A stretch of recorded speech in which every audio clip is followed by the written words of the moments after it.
Mass in, Mass Out explains mother belly without pregnancy by Eliezer Yudkowsky. Scientists announced today that a recent experiment has disproven the folk notion of pregnancy, finding that women experiencing 9-month episodes of mass gain had increased their mass intake in nearly exact proportion to the changes. Women who make the decision to try to conceive a child often subsequently experience multi-month episodes of mass gain centered around the abdomen, a phenomenon known as mother belly, wrote the researchers. While dad bellies are understood to be downstream of voluntary activities like barbecues and drinking beer, mother bellies have sometimes been blamed on an underlying phenomenon, pregnancy, claimed to be involuntary, a folk theory dating back at least to 400 BCE. In modern times, pregnancy has been argued to perhaps comprise some as yet undiscovered phenomenon of human biology. Under this theory, the mysterious obesity-driving phenomenon would need to be sex-linked, perhaps via hormone differences producing downstream differences of cellular metabolic function between males and females. In our recent experiment, performed with the tools of physics rather than conventional medicine, we measured nearly all of the mass leaving and entering women's bodies after they decided to try for children. In our experiment, monitoring 62 women who had stopped using birth control while continuing to have intercourse, 53 women then experienced episodes of mother belly beginning within the next year, with an average mass change of plus 14 kilograms over spans averaging 280 days. With our new inclusive measuring techniques, we show that these women had a mass flow imbalance, mass entering their body minus mass exiting their body, averaging plus 50 grams per day over that period. This is precisely what the mass in, mass out theory of mother belly would predict. Our research finds that this increase in mass flow balance was driven mainly by increases in voluntary modes of mass ingress, such as eating and drinking. Involuntary modes of mass egress, such as urination, actually increased over the duration. Furthermore, these changes in eating and drinking were skewed toward times after women had begun to believe themselves pregnant, often after self-administering pregnancy tests bought from stores which sell them near the aisles for homeopathic medicines, and to describe themselves as pregnant in conversations with others. To test an additional aspect of the folk theory, our systematic measurement of mass entering and exiting women's bodies included involuntary mass emission via menstruation. Folk belief holds that menstrual mass emission decreases after pregnancy begins, which could in principle produce an involuntary change in mass flow balance and subsequent weight gain if not counteracted by other voluntary changes. While a slight decrease in menstruation was in fact observed, averaged among all subjects seeking children, the measured changes in average daily menstrual outflow were not within an order of magnitude of 50 grams per day. The origin of the folk theory is clear, but reduced involuntary menstruation does not constitute a primary driver of mother belly. Among those women who did not self-describe as pregnant, despite their decision to try for children, no changes in eating behavior or drinking behavior were observed, and on average their trends in body mass were unchanged. The paper concludes, since the experiments of Lavoisier in the late 18th century, physicists have overwhelmingly agreed mass is conserved. The 9-month episodes of abdominal mass gain, usually called mother belly, sometimes blamed on pregnancy, now stand fully accounted for by the voluntary episodes of binge eating and water guzzling in which self-described pregnant women engage. Mother belly has been fully explained away by the operations of ordinary biology and physics. By Occam's razor, we conclude that pregnancy does not exist. Advocates for women's health immediately fired back. The burden of raising children falls far more on women than on men, and impacts female careers far more than male careers, said one spokesperson. A couple's decision to try for a child is correspondingly far more stressful for women than for men. Stress is well known to produce mass changes that are entirely involuntary. An expert physician, asked for commentary, said that both sides' messages contained elements of truth. In general, the idea that all changes in body mass are downstream of people's knowing choices, and so deserved by them, is known by modern medicine to be false, said our expert. People who need a limb amputated stand as one case in point. While the decision to get a leg amputated following the discovery of a bone cancer may in some sense be voluntary, it seems perverse to call the amputation free-willed when the decision is driven by such powerful external factors. Cancer itself is in many cases associated with the mass increase of a body part known as a tumor. Tumors are almost certainly completely involuntary. If you saw the horror and surprise that people feel when they're told about the tumor or saw how much suffering they experience afterward, you would almost certainly agree. I recently had to tell a woman about a retroperitoneal tumor the size of a football that a CT scan had found growing behind her intestines. I'd estimate it was around 6 kilograms by mass. Cancers like that grow exponentially if not treated, and have a doubling time of around 60 to 120 days. Let's say her tumor probably grew around 3 kilograms over the last 100 days. I would be shocked down to my bones to find out that woman had been eating and drinking in excess 30 grams of mass per day for those 100 days. To find out that she'd caused her own cancer by voluntarily eating and drinking too much, that the tumor's growth had corresponded to a numerical imbalance between mass entering her body and mass exiting it, I think that would make me question everything I had ever believed as a doctor. I might start believing in a God that sends us divine punishments for sins of gluttony and thirst. Cancer is not voluntary. It's not your choice.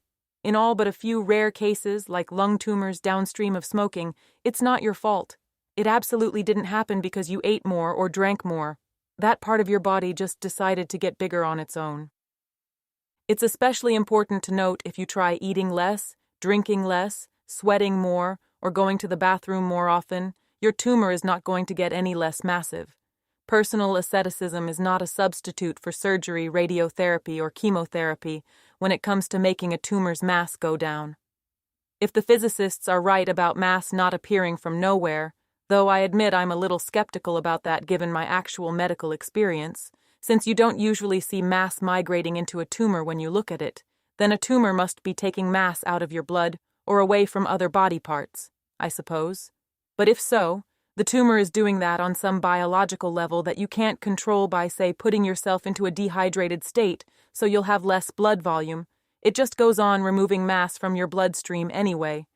I've seen many patients try asceticism as a cure for cancer, and I'm afraid it just doesn't work.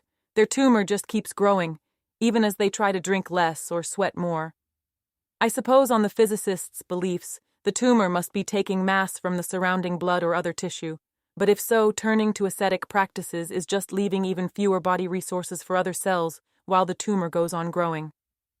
In practice, the effect of asceticism on cancer is that you go around feeling constantly hungry and thirsty, and that part of your body goes right on growing anyway. That is just a way that cells and tissues can behave. They can grow even when you've made yourself hungry and thirsty. Tumor tissue really wants to grow, and they can go on growing even as you try all sorts of desperate stuff to make them stop. That's an important point that we need to keep repeating every time a new experiment comes out with physicists claiming that mass is also conserved inside humans. Okay, fine. Whatever. Maybe tumors are taking their mass from somewhere. Tumors still need to be treated by surgical removal, radiotherapy, or chemotherapy, not ascetic practices from 1,000 years earlier. Lifestyle changes will not stop tumors from growing, no matter what physicists or mystics say. I admit that I am less surprised to hear that mother belly has been claimed to be associated with changes in eating and drinking, though I wouldn't be surprised if much of the mass change were instead due to stress. A psychologist wrote to us as follows. I think I'd put the real blame for mother belly on the messages we, as a society, send about baby acquisition. On television, mother belly is a widely understood signal that some actress is about to get a baby, with the apparent growth in her stomach raising tension as the baby comes closer and closer to arriving. What this means in practice is that young girls grow up seeing TV shows where some attractive actress gets a prosthetic to simulate mother belly, any unsightliness concealed by her clothing, of course. The actress gets treated sympathetically and comforted about her increased mass. Everyone acts excited about the baby that must be approaching. The bigger the belly, the more excited everyone is. That's what a young girl sees. It wouldn't surprise me to find that the binge eating and water guzzling is entirely subconscious. driven by wanting to emulate the sympathetic sort of mother belly depicted on TV. Neuroimaging experiments actually show that women's brains are highly active, with many neurons firing over the course of mother belly developing. That includes neurons associated with eating decisions. This does suggest that mother belly ultimately originates from thinking about food, but it also proves that women's brains are what's causing them to think that. Is eating and drinking still ultimately a voluntary activity? Can people decide not to do what their neurons are influencing them to do? Sure, but all of us suffer from weakness of will now and then. Women choosing to bear children are taking on a job that's important, not just to our society, but to the continuation of the human species itself. I'd strongly hesitate to blame them for their mass changes. They've got enough on their plates and a harsh enough deal already. So it's better to say that it's not really their fault, it's their brain's fault instead. That's a kinder way to look at them. In that sense, I think it's actually irresponsible for these scientists to declare that the phenomenon of mother belly, which many people see as possessing a kind of sacredness, is merely downstream of changes in mass flow balance. They're just going to blow up relationships by making the man blame the woman for her mass gain. A different physician we consulted was much harsher. Yes, pregnancy is fake, and everyone in medicine knows it. The experiment was a hugely elaborate and expensive final proof that nobody should have needed in the first place. It's there to make absolutely clear a fact, which an unpersuadable, unfalsifiable pack of pseudoscientists keep getting airtime to obscure and deny. Once a woman and a man have decided to try for kids and he's locked into their relationship, she allows her mass to increase and uses pregnancy as an excuse. So-called pregnant women are scarfing down ice cream and pickles like the world is ending. An actual pregnancy believer was dismissive of the new experimental evidence, not conceding that it had falsified his views even a tiny bit.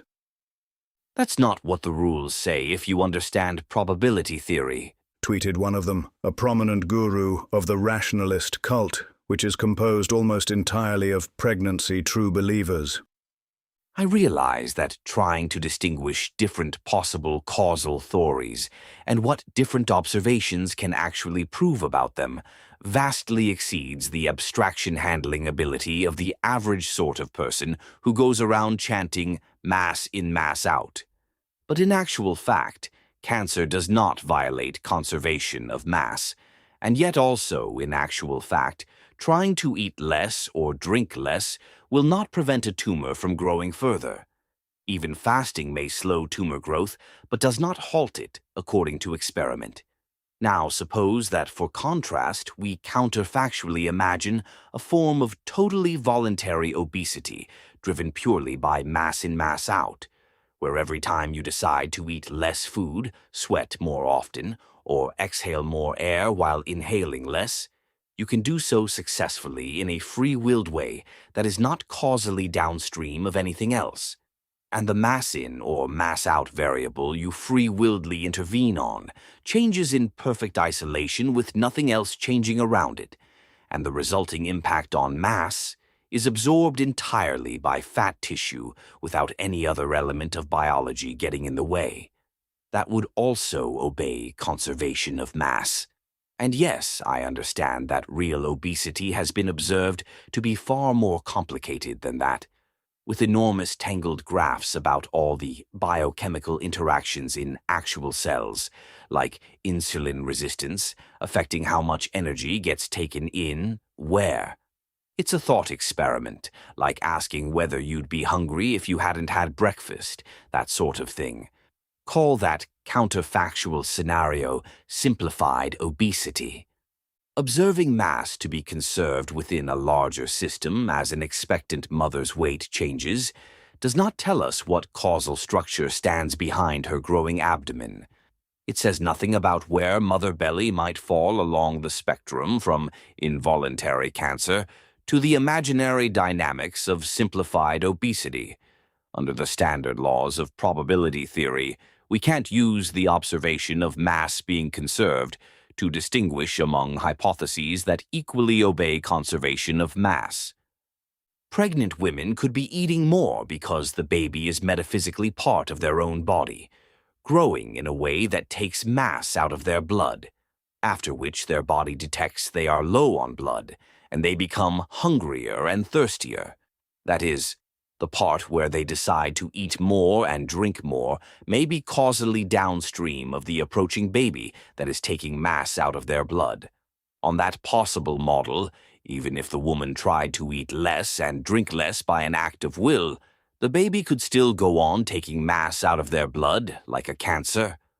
Or alternatively, it could be that babies are delivered by storks, and that the woman's changes in mass are being driven by free-willed voluntary choices with no homeostatic bodily balances influencing her behavior, and that any intervention of her free will on those mass inputs and outputs impinges directly on her abdominal mass with no other element of her biology absorbing or balancing any part of her attempted intervention.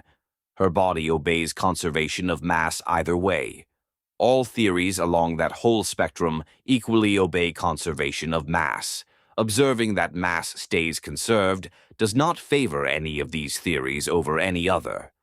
I'm not trying to turn this into a proof that pregnancy is true. I'm saying that observing conservation of mass to be obeyed is just not evidence either way, as a matter of taking only locally valid steps in reasoning, regardless of final conclusions. A leading critic of the rationalist movement, tweeted this as follows. Of course, they manage to find some way to dismiss every new observation, or even, by twisting it hard enough, turn it into an argument for the same unshakable belief they've started out with. They never change their minds. They never listen to the voice of empiricism. People like this have held their belief in pregnancy unchanged for literally thousands of years. Not a single part of this long, meandering statement says one word about why anyone ought to believe in pregnancy in the first place. A commenter going by super-duper perfect rationalist replied in a widely quoted and imaged tweet, Our beliefs hold that if your mental powers are sufficiently developed and you have true mastery of the arts of abstract thinking, you will be able, by the power of your intellect contemplating this matter, to see that conservation of mass does not disprove the existence of pregnancy.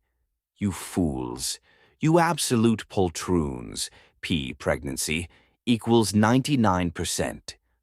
A more conciliatory figure, who is often regarded as something of an apologist for rationalist beliefs, said in a recent blog post commenting on the matter, It does look bad for pregnancy theory that women have been found to eat more and drink more over the same time span that they increase in mass. I agree that we should update somewhat against pregnancy on that basis, and I am worried that some rationalists are not being reasonable about that. The new evidence does strongly disfavor theories of pregnancy that violate conservation of mass. This is a serious blow, and by the rules of Bayesian reasoning, should correspondingly decrease our belief in pregnancy.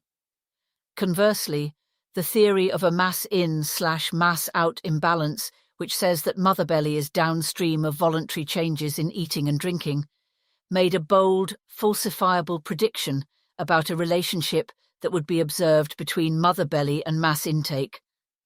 That prediction came true, and we should credit the MIMO explanation of mother belly accordingly.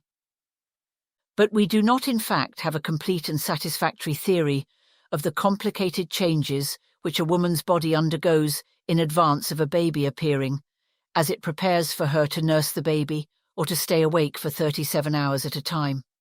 Not all possible phenomena we could justly call pregnancy have been definitely ruled out as possible contributors to mother belly. Rationalists may be overconfident in their extreme belief, I agree, but some of the arguments they propose for the existence of something like pregnancy seem to me at least partially valid and are often overlooked in more mainstream analyses. They're contributing something real to the debate, and I hope people go on listening. Scientists should, and will, go on investigating all aspects of baby-related female biology. I'm glad that this study was done, and thank those scientists for their contributions. One of the original researchers replied as follows, in a comment on that blog post. Thank you for your kind words. However, I'm afraid you're still being too lenient on the rationalist viewpoint. We've now shown that the change in women's mass corresponds almost exactly, down to the limits of measurement, to changes in mass flow balance, with the shifts mainly driven by binge eating and water guzzling. Mass change, plus 14 kilograms over 280 days. Mass flow balance, plus 50 grams per day. Any hypothetical sex-linked phenomenon causing mass change is now ruled out as having contributed to the observed outcome. If anything like that existed, our results should have been different. Our experiment did not find an absence of evidence, it found evidence of absence. For pregnancy to still exist would require, 1, that we are still mismeasuring how much mass is entering and exiting women's bodies, and 2, that some sex-linked biological phenomenon violates the law of conservation of mass. The combination of propositions 1 and 2, neither of them motivated by observation, both contradicting standard theory, is just incredibly unlikely in real life. Pregnancy, as in a sex-linked biological phenomenon contributing to mother belly, has been fully shot down by the crossfire of observation and theory. It survives only as an elaborate logical construct contrary to common sense. Another commenter added, Which is to say, it remains possible only in the minds of rationalists who believe they can deduce things about real women by reasoning about their abstract philosophy of causality. Words, blah, blah, blah. Have they ever actually met someone with mother belly and watched her eat a square of chocolate? I doubt it. They're way too wrapped up in their own heads to meet any actual women who want kids. I can't understand why you still defend these people. Said another commenter, Yudkowsky used the thought experiment of a woman who could increase in mass even if she voluntarily refused a cookie every time a cookie was offered her. Well, guess what the experimenters found? Subject number 23 was seen eating a cookie. Yudkowsky was just completely, utterly wrong about how mother belly works in practice, and he's never, ever going to change his mind or admit that he's taken a hit or agree that real women have now been observed to not work like the women in his thought experiments. Another wrote, Look, it's done. The debate is over. Just read the paper. It says in plain scientese, the accumulation of mass known as mother belly is causally downstream of a shifted balance between mass input and mass output, and these shifts in turn comprise mainly changes in voluntary behaviors like eating and drinking. In plain English, her weight gain, like any other change in a woman's weight, was completely produced by her own free-willed choices. An eminent physicist, returning a request for commentary, emailed back to us, Pregnancy has always been unfalsifiable. It makes zero predictions different from any other theories. Now it has also been ruled out by experiment. Mass in, mass out, if true, can explain mother belly without invoking pregnancy. The experiment confirms that conservation of mass holds for expecting women. As a logical implication, it follows that no such thing as pregnancy exists. Or to boil it down more simply, conservation of mass is true, therefore pregnancy is false.